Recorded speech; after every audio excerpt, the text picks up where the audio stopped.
Om Shanti. Good morning. साकार मुरली 9 मई 2022। बाबा का मीठा मीठा पत्र हम मीठे मीठे बच्चों के विचार सागर मंथन के लिए। विचार सागर मंथन करने से पहले ज्ञान सूर्य शिव बाबा की ज्ञान भरी किरणों के नीचे बैठ जाते हैं और अनुभव करते हैं, मैं आत्मा, ज्ञानी तो आत्मा बनती जा रही, मुझे आत्मा का क्योर होता जा रहा है।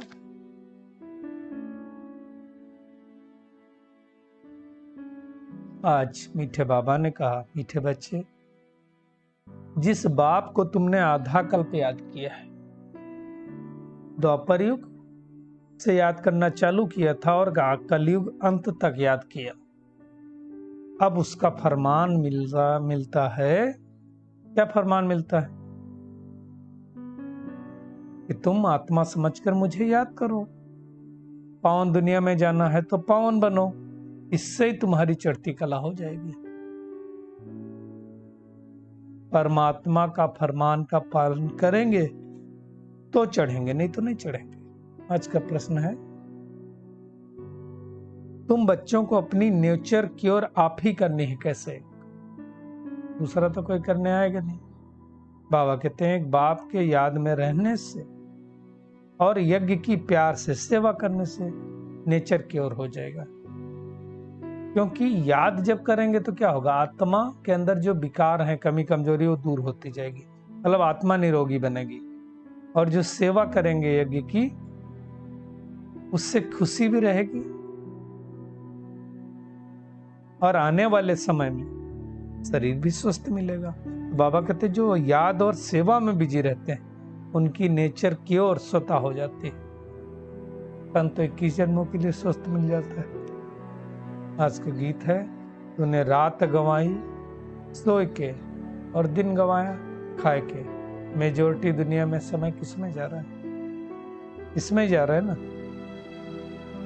सवेरे से उठ करके ही खाने में क्या बनेगा, नाश्ते में क्या, लंच में क्या, उसमें बुद्धि जाती रहती है।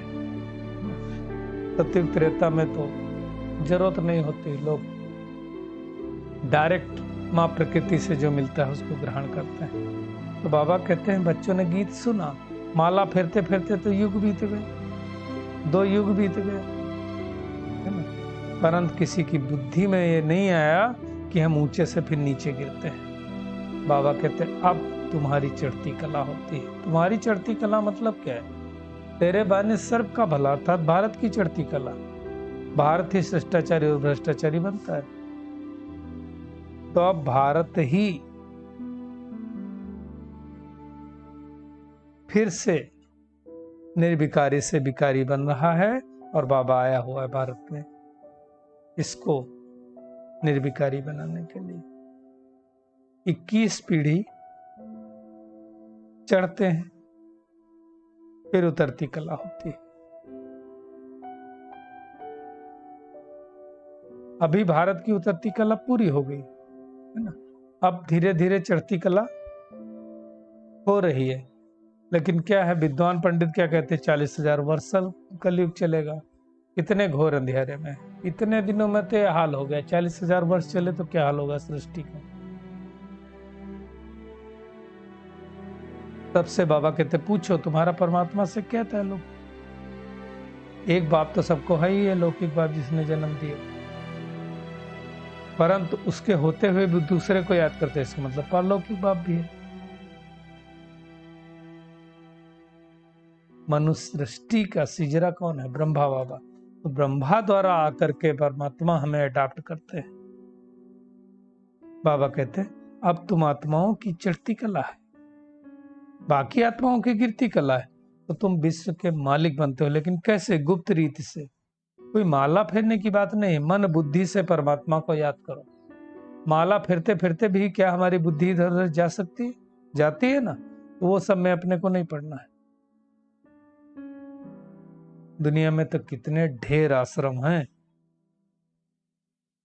ये किसी को नहीं पता परमात्मा कहाँ पर पढ़ाते हैं और कहाँ पर पढ़ाई करने से हमको 21 जन्मों की बात सही मिलेगी।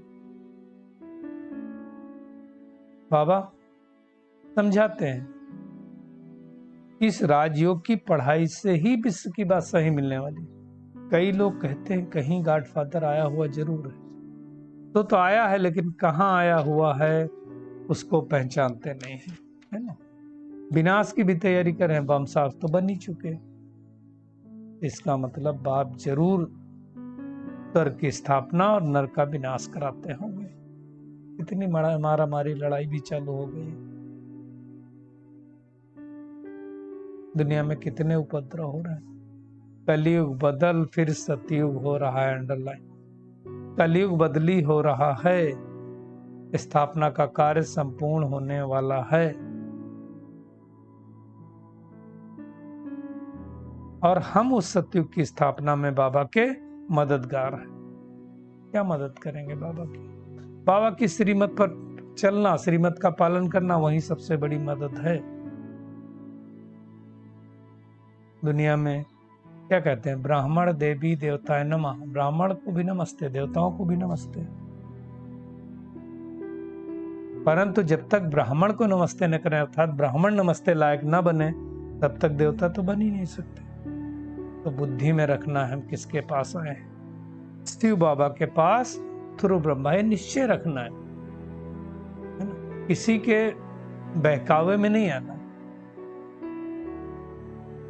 और अच्छी रीत से समझना है परमात्मा कौन है, कहाँ आता है, क्या करता है। याद करना शिव बाबा को, याद ब्रह्मा बाबा को नहीं करना। ब्रह्मा के तन के द्वारा जरूर बाबा ज्ञान देता है ना। तो बाबा ने आज बहुत सूक्ष्म बात कही कि देखो, किसी का भी कल्याण करना होता ना, तो मैं किसी की भी भ्रकुटी के मध्य में बैठ करके समझा देता हूँ। दुनिया और लोग क्या सोचते हैं, मैंने समझाया तीर लगा इनको। बाबा कहते हैं नहीं। और ऐसे बच्चे को जिसको समझाने के लिए भगवान को आना पड़े, फिर वो आगे निकल जाता है ना। तो जो उनको ज्ञान सुना रहे होते हैं, उनको क्या दिमाग में आता है, मेरे सुनाने से आगे बढ़ा। तो इस झूठे अभिमान में भी नहीं आना है। मुख्य बात है याद शिव बाबा को ही करना है। बाबा कहते हैं मैं आया हूं तुमको ले जाने के लिए। ब्रह्मा के तन के द्वारा तुमको ज्ञान सुना करके ले जाता हूं, तुमको आकर के गुलगुल बनाता हूं, गटर से निकालता हूं। माया रूपी गटर से बाबा ही निकालता है ना, परंतु कोई निकलना भी नहीं चाहता है। किसी को गटर ही अच्छी लगती है। तो बाबा आकर के बच्चों को गुलगुल बनाते हैं।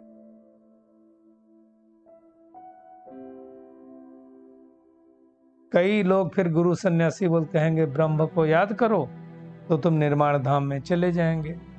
अब ब्रह्म तो तत्व है, रहने का स्थान है, जहां तुम्हारे रहती हैं, उसको याद करने से क्या होगा। हाँ, प्रॉब्लम यह है कि बाबा बिंदी है, बिंदी की पूजा कैसे हो सकती है। तो जैसे मैं आत्मा भ्रकुटी के मध्य में चमक रही हूं, वैसे परमात्मा भी ज्योति स्वरूप बिंदी स्वरूप है। ये बात समझने की है। बाबा को कोई देह तो है नहीं, शरीर तो है नहीं, इसलिए बाबा को क्या कहा जाता है, परमात्मा। हम आत्माएं, वो परमात्मा, फादर है वो। साइज बड़ा नहीं है, साइज उतना ही है। और बाबा में ही ये सृष्टि के आदि मध्य अंत की नॉलेज है। वो बाबा ही ज्ञान में फुल, पवित्रता में फुल है, सर्व का सदगति दाता है, सबको सुख शांति देने वाला है। दुनिया में और कोई नहीं दे सकता, इसीलिए उनको गॉड फादर कहते हैं।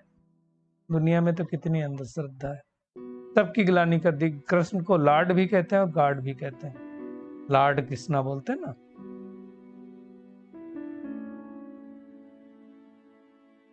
गॉड कृष्णा हेवन का पहला प्रिंस, लक्ष्मी नारायण के लिए कहते हैं दोनों गॉड गॉडेज हैं। परंतु शिव बाबा को तो कोई जानता ही नहीं। शिव बाबा ने ही लक्ष्मी नारायण को उन जैसा बनाया। तो नंबर 1 कौन है? शिव बाबा।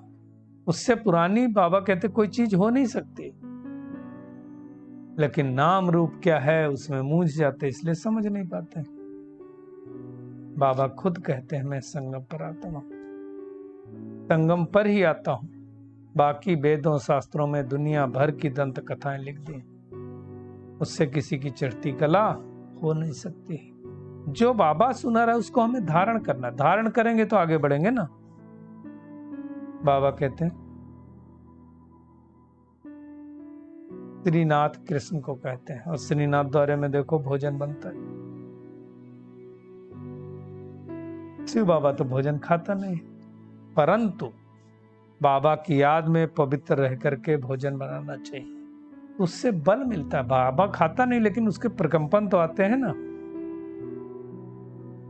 दुनिया में कृष्ण लोक में जाने के लिए नेम व्रत करते ना, हमें सच्चा सच्चा व्रत रखना है, वो वाला व्रत नहीं रखना है। बुराइयों का व्रत, झूठ नहीं बोलेंगे उसका व्रत, कमी कमजोरियों का व्रत, वो सब दूर करने का व्रत है ना। आज हम सारा दिन खुशियां देंगे, वो व्रत रखो ना। सबको सुख देंगे, उस वो व्रत रखो ना। तो आज का होमवर्क क्या है? अपना कनेक्शन सिर्फ शिव बाबा से रखना है बस, और किसी से कोई कनेक्शन नहीं।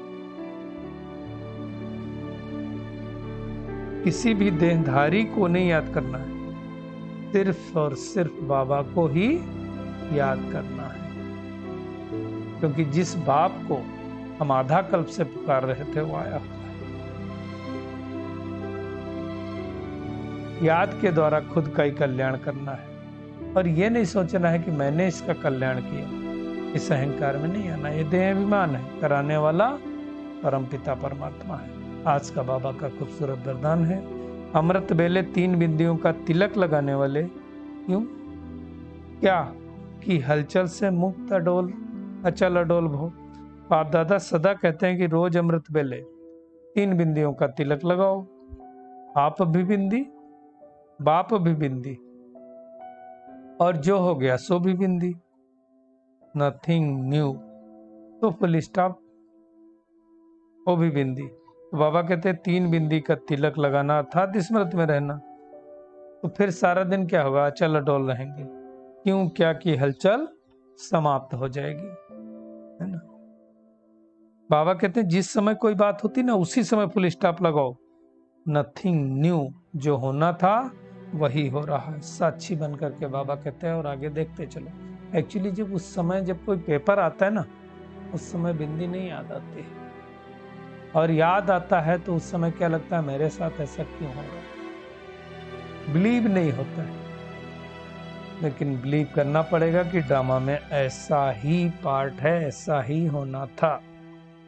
स्लोगन है, परिवर्तन शक्ति द्वारा व्यर्थ संकल्पों के बहाव का फोर्स समाप्त कर दो तो समर्थ बन जाएंगे। सबसे ज्यादा ब्राह्मणों के अंदर व्यर्थ होता है, और व्यर्थ को ही समाप्त करना है। चलिए परमात्मा किरणों के नीचे बैठ जाते हैं, अनुभव करें। मैं बिंदु बन, बिंदु बाप को याद करने वाली, बीती हुई बातों को बिंदी लगाने वाली, फोटो में कोई आत्मा हूं। अपना संपूर्ण कनेक्शन एक शिव बाबा से रखने वाली, अर्थात मेरा तो एक शिव बाबा, दूसरा न कोई। इस पट्टे पर चलने वाली, फोटो में कोई आत्मा हूं। परिवर्तन की शक्ति के द्वारा व्यर्थ को समर्थ में बदलने वाली समर्थ आत्मा हूं।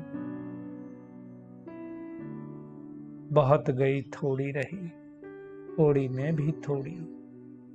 इसलिए संगम युग के श्रेष्ठ समय को यथार्थ करने के लिए अपना कनेक्शन सिर्फ और सिर्फ शिव बाबा से रखना है। शुक्रिया मीठे प्यारे बाप दादा, शुक्रिया आप सभी का इस मीठे मंथन के लिए। ओम शांति।